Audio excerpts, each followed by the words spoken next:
Olá, esse é mais um episódio do SET Experience Academy. Estamos no SET Partners. O nosso tema de hoje é áudio digital, as oportunidades do OTT para entrega de engajamento para produtores de conteúdo, radiodifusores e plataformas playlists.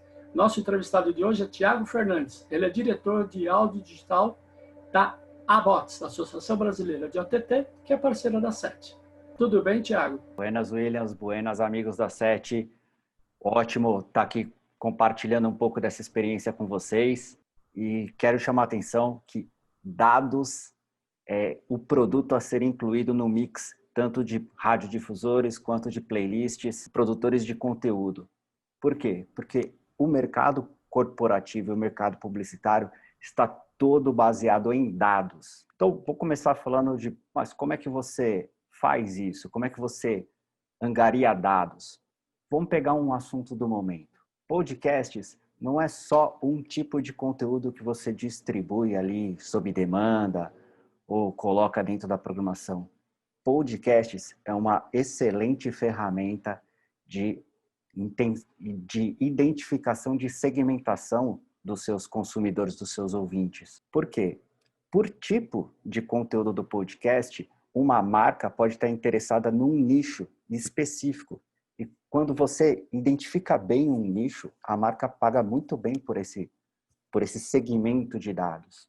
Além do mais, o conteúdo em si de cada um dos podcasts, de cada episódio, esse conteúdo ele serve para você identificar padrão de comportamento.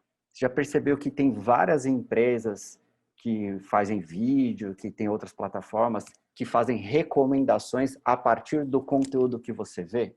Tanto a sua programação linear no dial, no caso de um radiodifusor, quanto um conteúdo de podcast, no caso de playlist, ou mesmo no caso de rádio, o conteúdo em si, o episódio, pode indicar se a pessoa está triste, se a pessoa está feliz, se a pessoa está propensa a fazer atividades físicas, se a pessoa está buscando paz espiritual, se a pessoa está buscando performance, se a pessoa está buscando desenvolver algum tipo de habilidade. E esse comportamento é muito valioso no mercado corporativo para o publicitário, para fazer a publicidade.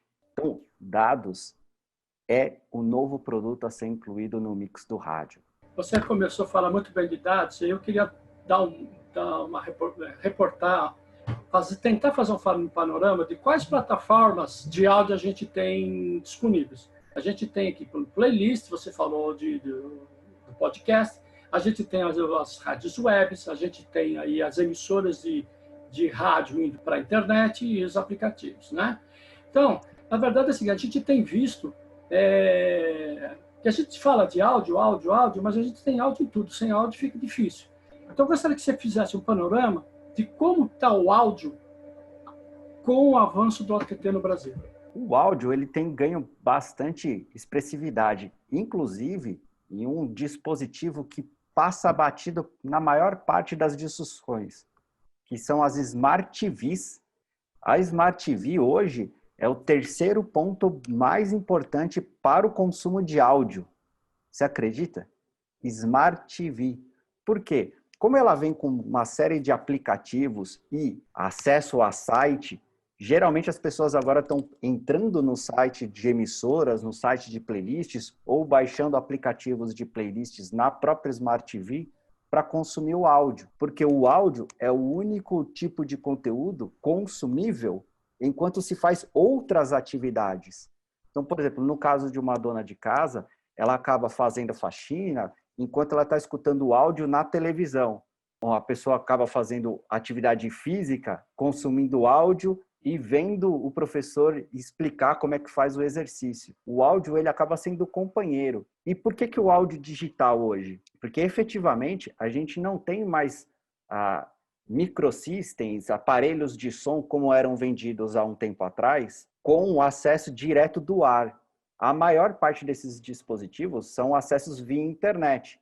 Um exemplo bem concreto e presente é o Smart Speaker. O Smart Speaker que tem ganhando grande escala de vendas, ele acessa todo o conteúdo via internet, via comando de voz. Então, tanto o Smart Speaker quanto a Smart TV, como conteúdo ao vivo, conteúdo gravado e, inclusive no próprio caso da rádio, um conteúdo audiovisual, já que a rádio pode preparar o estúdio, preparar toda a cenografia e fazer também visual através do seu site ou seu próprio aplicativo. Então, esse acaba sendo os principais pontos de distribuição de conteúdo digital. TV, smart speaker, o smartphone nem se fala, né? Praticamente toda a população tem um smartphone, e o computador. Quer fazer um adendo? O carro, até o próprio carro já está se tornando acessível via internet. Agora vai começar a consumir conteúdo via internet. E essa tendência vai crescer ainda mais. É claro que, como é um aprendizado, o áudio já tem aí bastante tempo, né? Mas as empresas de emissoras de rádio, de podcast e tal, têm assim, uma discussão sobre monetização. Como é que se monetiza nesse meio? Tem um modelo bem básico que pouco é trabalhado fora de plataformas tradicionais de vídeo, que é o pré-roll. O pré-roll, para o áudio, ele é um produto de entrada e um produto que todo o mercado publicitário já está acostumado a trabalhar. Já tem demanda, já sabe como precificar, já busca por esse tipo de produto, só que o ecossistema fora de YouTube não vende áudio pré-roll, que já tem demanda, que já tem precificação estabelecida, tanto o rádio quanto o playlist pode já passar a incluir e oferecer para o anunciante e já de cara já começar a monetizar. E além dele, aí o rádio e o playlist começa a fazer um trabalhozinho um pouco mais elaborado, que é a parte de coleta de dados, seja via podcast, seja via um episódio, seja via linear, seja via WhatsApp, seja via redes sociais. Todos esses pontos de contato com o rádio, com o playlist e o rádio coletando esses dados e criando cruzamentos, permite o rádio a vender inteligência de mercado para o anunciante. Esse é um produto premium, que as marcas pagam muito por esse tipo de inteligência. Quais outros dispositivos e plataformas que pode se consumir o áudio digital? Os videogames, esse também é uma coisa bem interessante, né? Como é que se imaginaria que alguém passaria a consumir rádio ou playlist de música dentro de um jogo de videogame? Claro que não são todos os jogos que permitem isso, mas tem vários jogos que permitem que a pessoa, o jogador, cadastre uma rádio ou cadastre uma playlist de música e aí ele escuta aquela rádio dentro do jogo. E todo mundo que participa daquela partida também consome aquele áudio, também é impactado por aquele áudio. Um outro detalhe aqui, os novos lançamentos de videogame já permitem também instalar aplicativos. Com relação a conteúdo, quais os conteúdos você tem visto que tem mais presença nesse mundo do áudio? Hoje, o tipo de conteúdo que tem bastante procura é a parte de news, a parte de educação financeira cresceu muito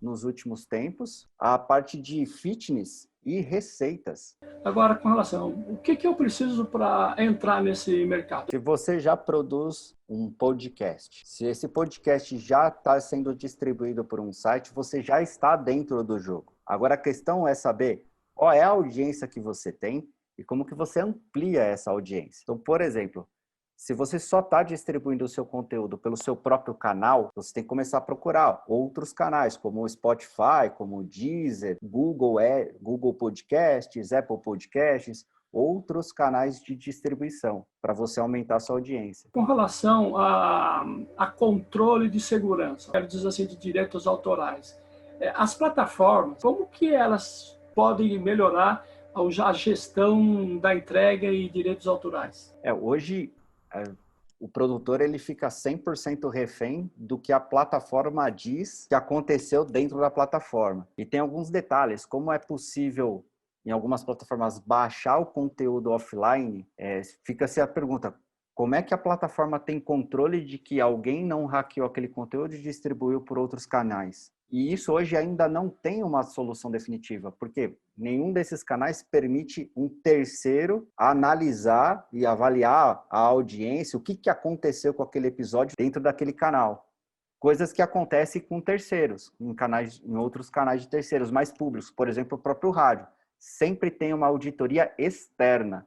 O próprio meio publicitário também tem isso. Agora, já no caso de podcasts, nenhuma plataforma permite hoje uma auditoria externa. Tiago, a gente tem visto nos últimos anos, aí, muitas emissoras de rádio indo para o OTT, ou seja, levando a sua programação para o OTT. Você sabe mensurar assim, quantas já conseguiram, já estão com presença nesse segmento? De dados que a gente tem de mercado e de emissoras que efetivamente têm feito algum trabalho mais profissional, mais sério, mais ou menos 1% do mercado de rádio tem desenvolvido um trabalho sério na parte de OTT. Você tem uma ideia de quantas emissoras de rádio tem no país com capacidade de OTT? Hoje a gente tem de emissoras registradas um pouco mais de 10 mil. Emissoras ativas que têm programação própria ou que fazem um par entre distribuir cabeça de rede e produzir conteúdo próprio, em torno de 5.000, 5.500. Dessa parcela, eu acho que umas 2.000 tem uma oportunidade boa aí com o OTT. Que tipo de dificuldades eles estão encontrando para avançar mais? Não, a maior barreira é mais cultural, que especificamente no mercado de radiodifusão, todo desenvolvimento artístico e comercial se teve a partir do modelo tradicional de jingles, na parte de monetização e tal. E esse modelo ficou um pouco em descompasso com o mercado anunciante, que acabou absorvendo a cultura de startups dentro das grandes corporações e passou a buscar tickets menores para fazer ajustes constantes nas peças publicitárias. E a única barreira para o radiodifusor entrar nessa cultura é só conhecimento, para que tanto o comercial consiga argumentar com relação a métricas, com relação à segmentação, dados, comportamentos, quanto o artístico usar dos próprios dados, da própria audiência e da própria ferramenta que permite informações em tempo real e fazer os ajustes para retroalimentar o comercial. A barreira é mais de conhecimento. A gente tem observado, por exemplo, um amadurecimento. O que falta para o radiodifusor entregar a confiança que o mercado anunciante necessita?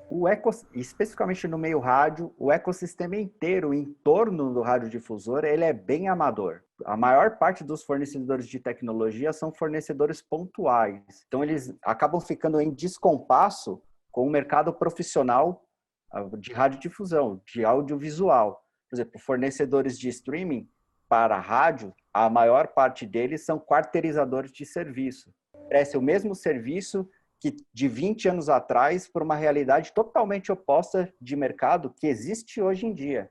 E como o radiodifusor não tem o conhecimento para avaliar isso, do ponto de vista do rádio, como isso não gera faturamento hoje, então ele fica nessa situação e não investe em trazer fornecedores melhores para o jogo. Eu queria agradecer a sua participação aqui, Thiago. Eu agradeço, William, o convite, agradeço ao SET pelo espaço.